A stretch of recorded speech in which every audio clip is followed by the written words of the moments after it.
Hey guys, this is February 1st, 2011 of the Oklahoma blizzard. Y'all see there's a bunch of snow blowing around. I don't know if y'all can see that, but we got a truck rhino over there. See how deep this is? You know, I shoveled this out just a second ago and then it came right back in. We got about 3 inches of snow right in there. That's our breezeway.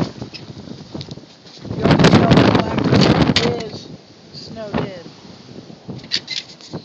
You see all the snow now.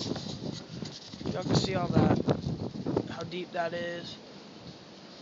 Looks like cars have been getting stuck. You can't see Eastern from here. Here comes a truck, watch him get stuck. Oh, he almost did. I don't know, maybe he still is. He made it through. Our road's covered up. We got some over there. And yeah, there's a lot of snow right here. Don't know if y'all can tell how deep it is though yet, but I haven't hit the bottom yet, so